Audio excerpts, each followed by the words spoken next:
11 honors, and we're talking about the test. So for the test on Wednesday, make sure you know, and I've looked at a sample test I've used before.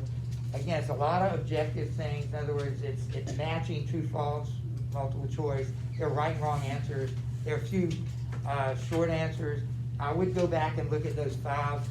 Even though you wrote a paper on it, I'd go back and look at those 5 topics, because I could still use some of that in a smaller format, just like a short answer, short 3 or 4 line answer. So those are the big ideas. Other than that, you need to make sure you know the characters.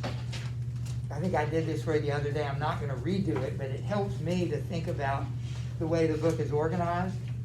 So, I said you got the part there before Huck escapes. You got the part on Jackson's Island.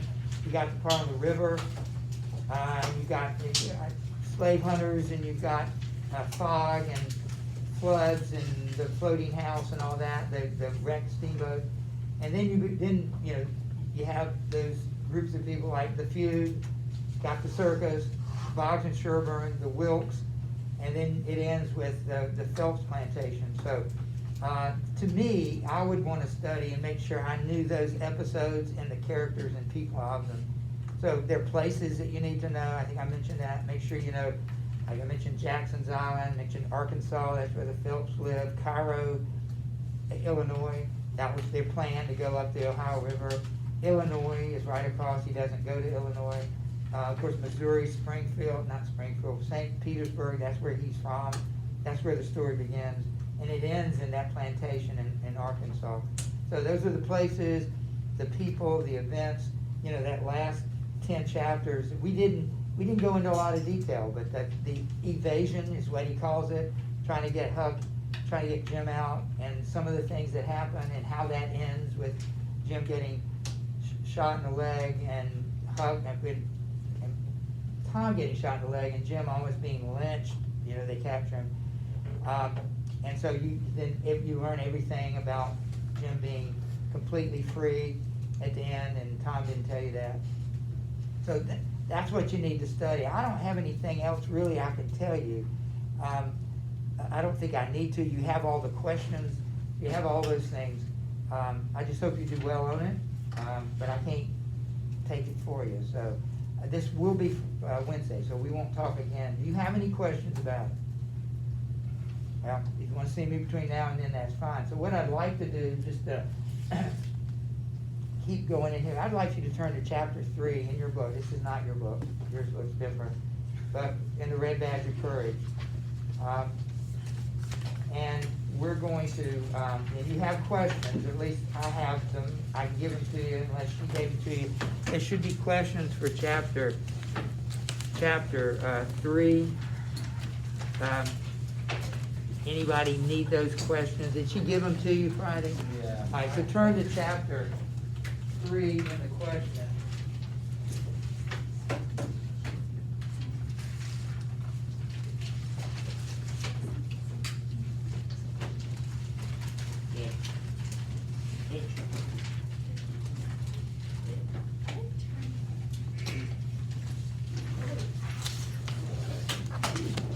All right, so I'm going to ask you to help. Yeah.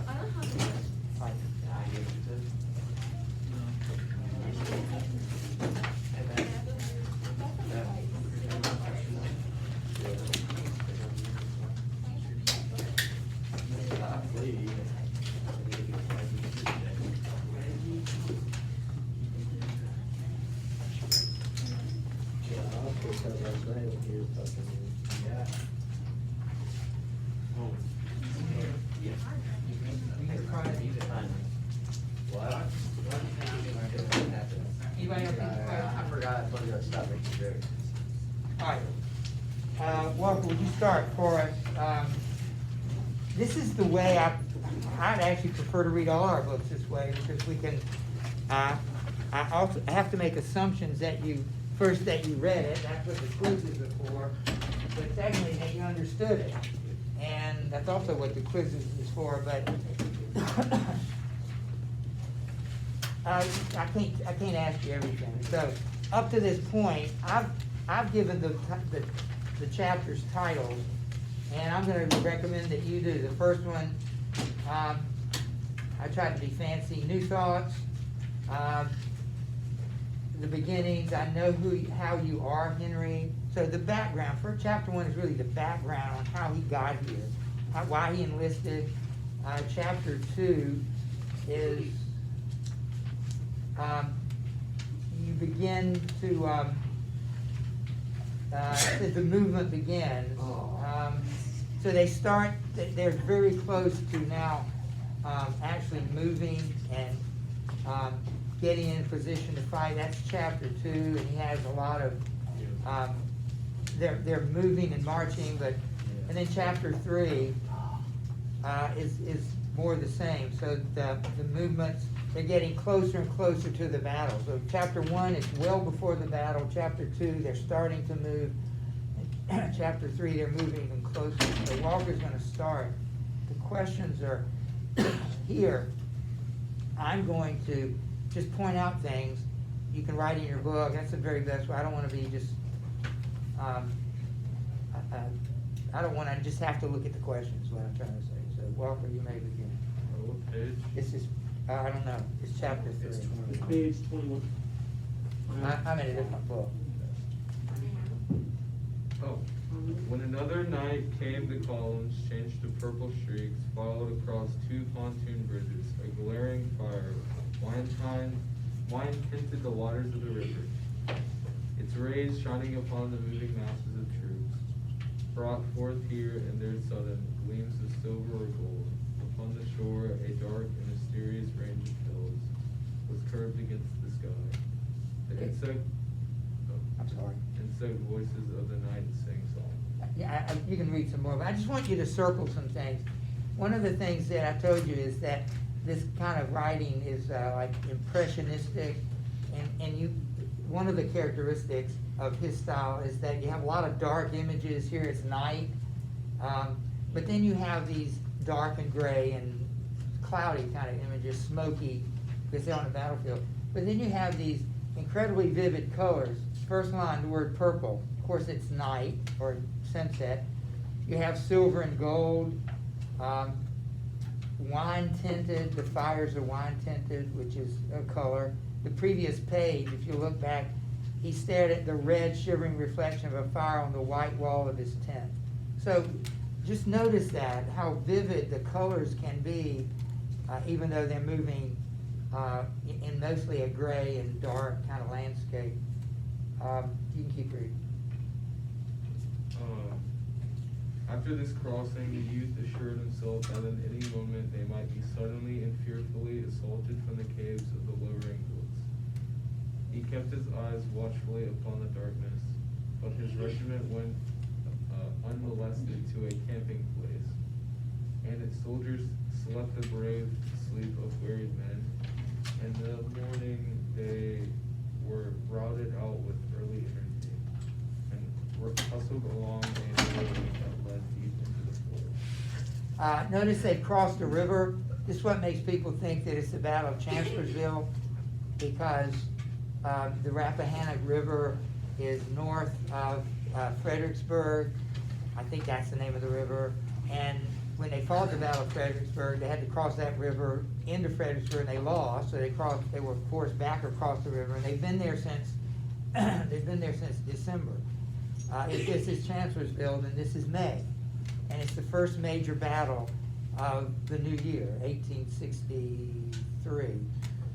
And so now it notices they've crossed the river. Now they're on the Fredericksburg side of the river.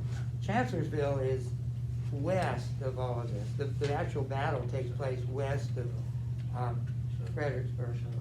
Thank you, Sarah. It was during this rapid march that the regiment lost many of its marks of a new commander. So underline that. One of the things you need to notice is not only does Henry get older and grow, but the unit does too. The unit grows older and more mature. And it's my belief that they go hand in hand. You can't grow up alone by yourself. You have to grow up in the context of some society.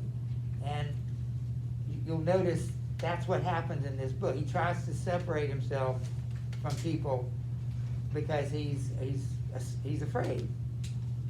He doesn't know what he's gonna do, so he doesn't wanna, he doesn't wanna be around people, because he thinks everybody else is courageous, and he's the only one wondering. But that's not how you grow up. Eventually you grow up by going back to where the people are. And for good or bad, you gotta mix it up, and you can't grow in isolation. So even the unit is growing up. Go ahead. The men had begun to count the miles upon their fingers, and they grew tired. Sore feet and damn sure rations, that's all, said the loud soldier. There was perspiration and grumbling. After a long time, they began to shed their knapsacks. Some tossed their uncomfortably Well, it says unconcernedly. That's an odd use of that word. down. Others hid them carefully, asserting their plans to return for them at some convenient time. Men extricated themselves from thick shirts. Presenting few carried anything but their necessary clothes, blankets, haversacks, canteens, and arms and ammunition. Now you can eat and shoot, said the tall soldier to the youth, and that's all you want to do. I notice they still keep calling him the tall soldier, the loud soldier. You don't know their names yet, but as you get to know them, they'll give you a name. Notice they're kind of shedding their extra equipment. That's part of how they're growing. They're hot, they're tired. They're trying to get rid of some of the unnecessary equipment they have with them. Hartley. There was sudden change from the ponderous infantry of Syria to the light and speedy infantry of Marcus.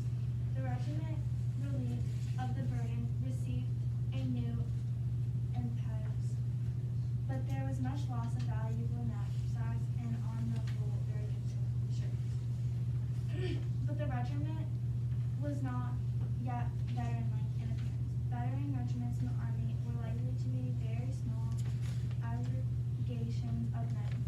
Once when the command had first come to the field, some perambulating veterans, noting the length of their column, had accosted them this: "Hey fellas, what brigade is that?"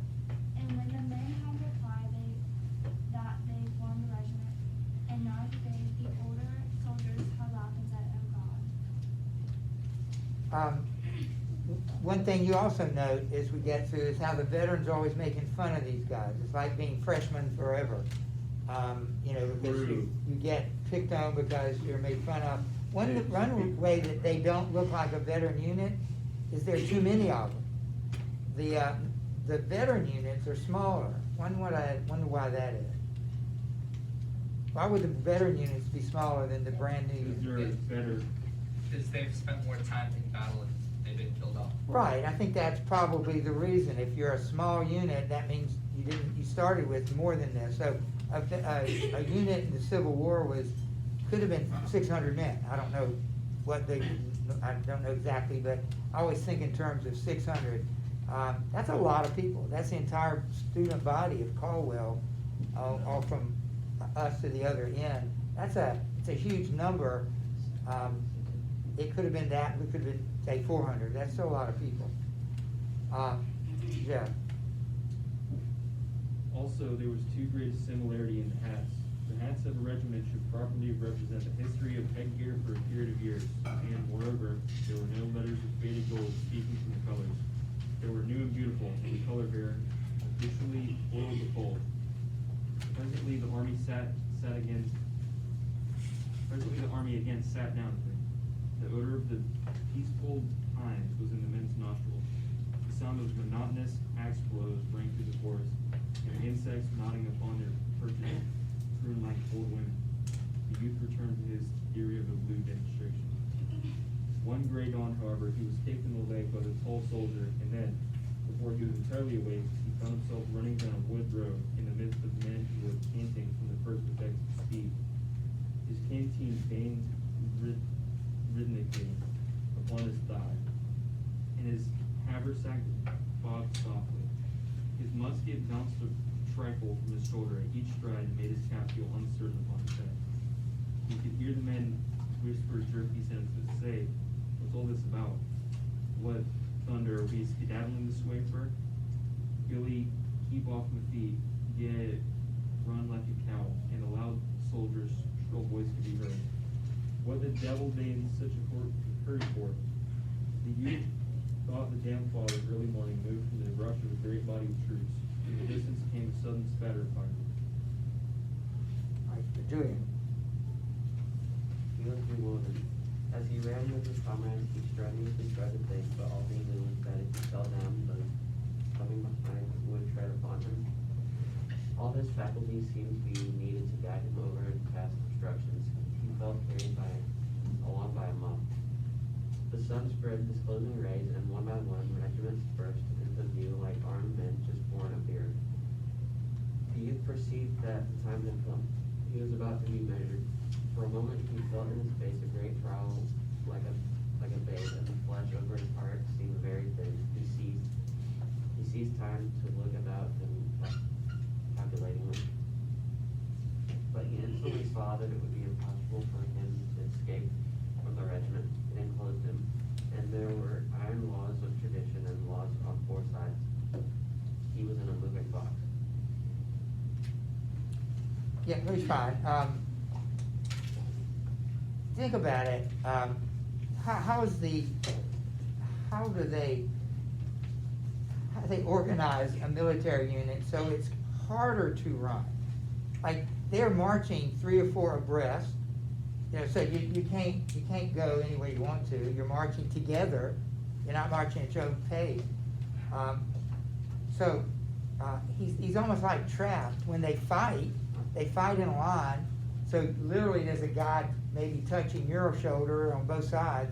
So maybe that gives you some security, knowing, listen, I've got guys that got my back, and literally there are guys that have your back because they're right behind you. You will fire, and it's probably step back. They will step up and fire while you reload. It's that kind of thing. It's like a machine going back and forth. So just notice how often, and he goes into it. Jameson's going to read about it, the way the army's organized. It's hard to run away, which is what he's afraid he's going to do. As he perceived this fact, it occurred to him that he had never wished to come to the war. He had not enlisted of his free will. He had been dragged by the merciless government, and now they were taking him out to be slaughtered. The regiment slid down a bank and wallowed across a little stream. The mournful current moved slowly on, and from the water shaded black. Some white bubbles looked at the men. As they climbed the hill on the farther side, artillery began to boom. Here the youth forgot many things as he felt a sudden impulse of curiosity. He scrambled up the bank with a speed that could not be exceeded by a bloodthirsty man. He expected a battle scene. There were some little fields, girded and squeezed by a forest.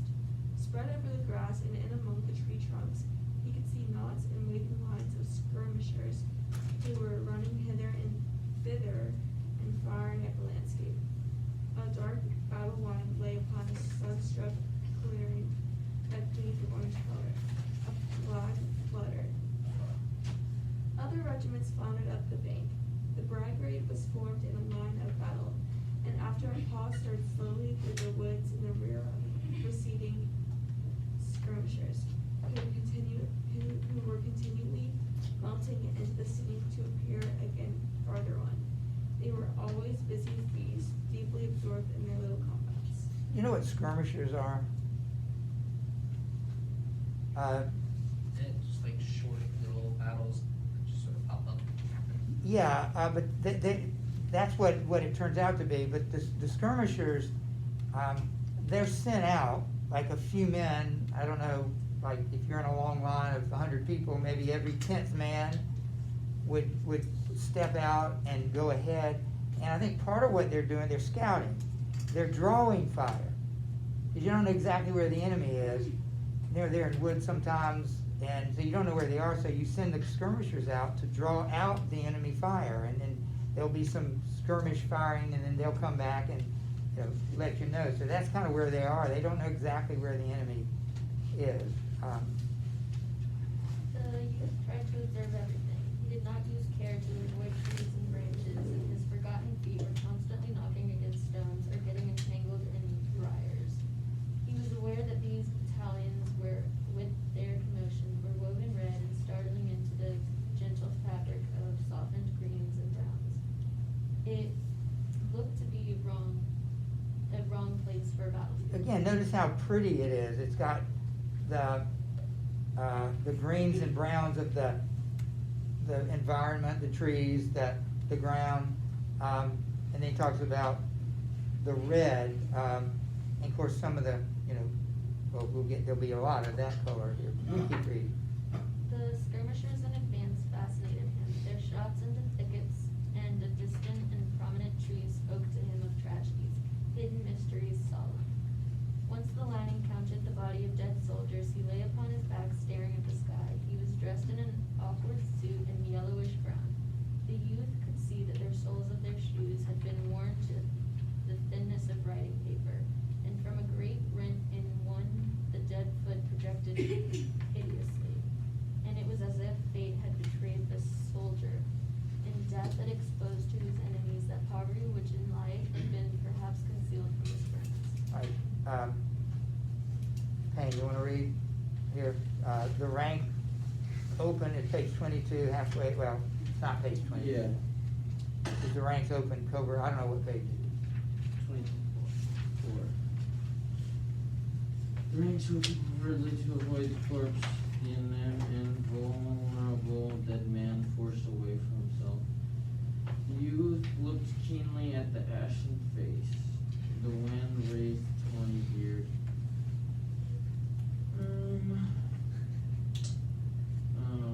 It moved as if a hand were stroking it.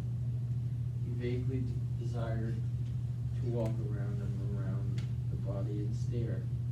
The impulse of the living to try to read in the dead eyes and the answer to the question.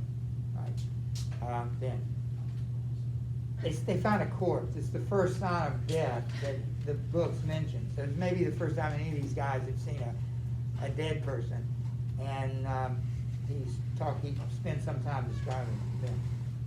During the march order, which the youth had acquired when out of view of the field rapidly faded to nothing. His curiosity was quite easily satisfied. If an intense scene had caught him with its wild swing as he came to the top of the bank, he might have gone roaring on. This advance upon nature was too calm. He had opportunity to reflect. He had time in which to wonder about himself and to attempt to probe his sensations. Absurd ideas took a hold upon him. He thought that he did not relish the landscape. It threatened him. The coldness swept over his back, and it is true that his trousers felt to him, but they were no fit for his legs at all. I thank you, Emma. A house standing placidly in distant fields had to have an ominous look. The shadows of the woods were formidable. He was certain that this vista there lurked fierce-eyed hosts. The swift thought came to him that the generals did not know that they were about. It was all a trap. Suddenly those close forests would bristle with rifle barrels. Iron-like brigades would appear in the rear. They were all going to be sacrificed. The generals were stupid. The enemy would presently swallow the whole command. He glared about him, expecting to see the stealthy approach of his death. Notice he's already blaming the leaders. We all tend to do that. Your boss, your teacher, your principal, your whatever coach, when things aren't going well, you grumble, you always blame people in charge. It's just natural to do that, and they're doing it. You can keep reading. He thought that he must break from the ranks and Or harangue. harangue his comrades. They must not all be killed like pigs. And he was sure it would come to pass unless they were informed of these things. The generals were idiots and the marching into regular men. There was but one pair of eyes in the corps. He would step forth and make a speech. Shrill and passionate words came to his lips. The line, broken into moving fragments by the ground, went calmly on through the fields and woods. The youth looked at the men nearest him and saw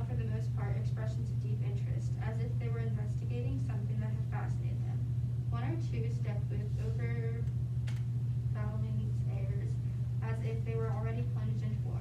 Others walked as upon thin ice. The greater pair of the untested men appeared quiet and absorbed. They were going to look at war, the red animal of war, the blood-swollen god, and they were deeply engrossed in this march. Thanks, Sam.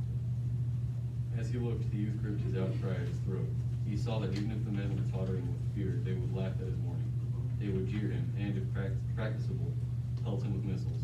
Admitting that he might be wrong, a frenzied declamation of the kind would turn him into a worm. He assumed then the demeanor of one who knows that he is doomed alone to unwritten responsibilities. He lagged with tragic glances at the sky. He was surprised presently by the young lieutenant of his company, who began heartily to beat him with a sword, calling out in a loud, insolent voice, "Come, young man, get up into the ranks there. No skulking will do here."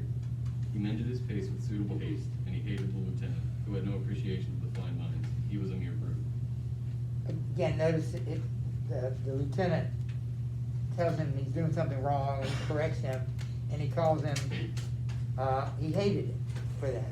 And he says he's a mere brute. So he always criticizes people that are mean to him. I mean, you're just like you and me. We don't like anybody being mean to us. Even a teacher correcting us. I mean, coaches and so forth. We don't like it when that happens, and neither does Ryan.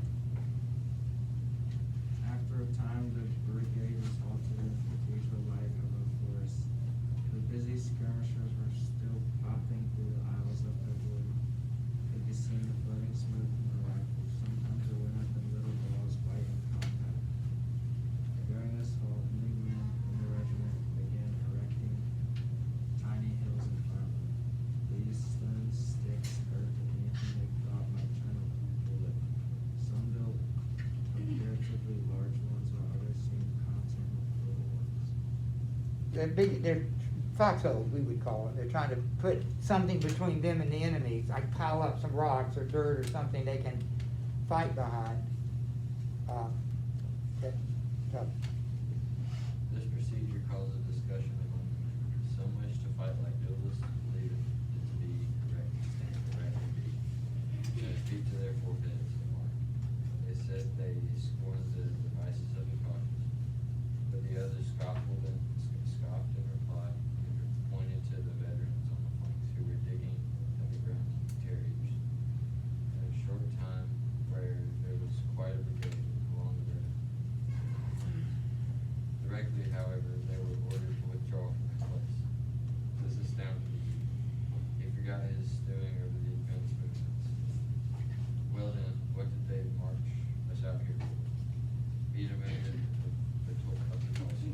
The latter, with calm face, began a heavy explanation, although he had been compelled to leave a little protection to stone to dirt, to which he had devoted much care and skill.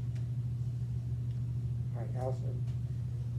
When the regiment was aligned in another position, each man's regard for his safety caused another line of small entrenchments. They ate their noon meal behind a third one. They moved from this one also. They marched from place to place with apparent aimlessness. Youth had been taught that a man became another thing in a battle. So as salvation, such as change. This riding was an ordeal to him, or this waiting was an ordeal to him. He was in a fever of impatience. He considered that there was denoted a lack of purpose on the part of the general. He began to complain to the tall soldier. "I can't stand this much longer," he cried. "I don't see what good it does to make us wear out our legs for nothing." He wished to return to camp, knowing that this affair was a blue demonstration. Or else go into a battle and discover that he had been a fool in his doubts, and was, in truth, a man of traditional courage. The strain of the present circumstances he felt to be intolerable. So he's upset about the generals. He's tired. They're being moved. They don't know what's going on. They're just privates and maybe corporals. They're just very low-ranking soldiers. And again, notice he's upset with his own people. That eventually changes. Eventually, I think if you're going to be a good soldier, you got to be. Who are the people you should be upset with? The enemy. And until you get upset with the enemy, and you're spending all your time complaining about your own side, you're probably not going to be a very effective soldier. Just take note of that. The philosophical philosophical, tall soldier measured a sandwich and cracker and pork and swallowed it in a nonchalant manner. Oh, I suppose we must go Reconnoitering? reconnoitering around the country, just to keep them from getting too close or to develop them or something. Said the loud soldier. Well, cried the youth, still fidgeting, I'd rather do anything. Most than go tramping around the country all day, doing no good to nobody, and just trying ourselves out. So what I said to the loud soldier, it ain't right. I tell you, if anybody with any sense would run this army yet. Oh, shut up, road, the tall private, you little fool, you little damn cuss. You ain't had that there coat and them pants on for 6 months, and yet you talk as if, well, I wanna do something fine anyway, interrupted the other. I couldn't come here to walk. I couldn't have walked home around the barn if I just walked the walk. The tall and red-faced swallowed another sandwich as if taking poison in his eye. Yeah, notice they're complaining to each other now. They're tired of each other complaining. Let me just finish until we leave. But gradually, as he chewed, his face became quiet again quiet and contented. He could not rage in fierce argument in the presence of such sandwiches. During the meals, he always wore an air of blissful contemplation of the food he had swallowed. His spirit seemed to be communing with the viands. He accepted new environment and circumstances with great coolness, eating from his haversack at every opportunity. On the march, he went along with the stride of a hunter, objecting to neither gait nor distance. And he had not raised his voice when he had been ordered away from 3 little protective piles of earth and stone, each of which had been engineering feat worthy of being made sacred to the name of his grandmother. In the afternoon, the regiment went out over the same ground it had taken in the morning. The landscape then ceased to threaten you. He had been close to it and become familiar with it. When, however, they began to pass a new region, his old fears of stupidity and incompetence assailed him. But this time he doggedly let them babble. He was occupied with his problem. In his desperation, he concluded that the stupidity did not greatly matter. Once he thought he had concluded that it would be better to get killed directly and end his trouble. Regarding death thus out of the corner of his eye, he conceived it to be nothing but rest, and he was filled with momentary astonishment that he should have made such an extraordinary commotion over the mere matter of getting killed. He would die. He would go to some place where he would be understood. It was useless to expect appreciation. Guys, hang on, we're not ready. It was useless to expect appreciation of the profound and fine senses from such men as the lieutenant. He must look at the grave for compensation. The skirmish fire increased to a long clattering sound. With it was mingled faraway cheering. A battery spoke. I'm just going to read a couple more of these. Okay, hang on. Directly the youth would see the skirmishers running. They were pursued by the fire of musketry, or the sound of musketry fire. After a time, the hot, dangerous flashes of the rifles were visible. Smoke clouds went slowly and instantly across the field like unobservant phantoms. The din became crescendo, like the whir of oncoming train. A brigade ahead of them on the right went into action with a rending roar. It was as if it had exploded, and thereafter it lay stretched in the distance behind the long gray wall, that one was obliged to look twice to make sure that it was smoke. The youth, forgetting his neat plan of getting killed, gazed spellbound. His eyes grew wide and busy with the action of the scene. His mouth was a little ways open. One more. That's fine. Of a sudden, he felt a heavy and sad hand laid upon his shoulder. Awakening from his trance of observation, he turned and beheld the loud soldiers. "My first and last battle, old boy," said the latter with intense gloom. He was quite pale, with a girlish lip was trembling. "Eh?" murmured the youth with great astonishment. my first and last battle, oh boy, continued the loud soldier. Something tells me, what? I'm a gone coon this time, and I want you to take here these here things to my folks. He ended it in a quavering sob of pity for himself. He handed the youth a little packet done up in a yellow envelope.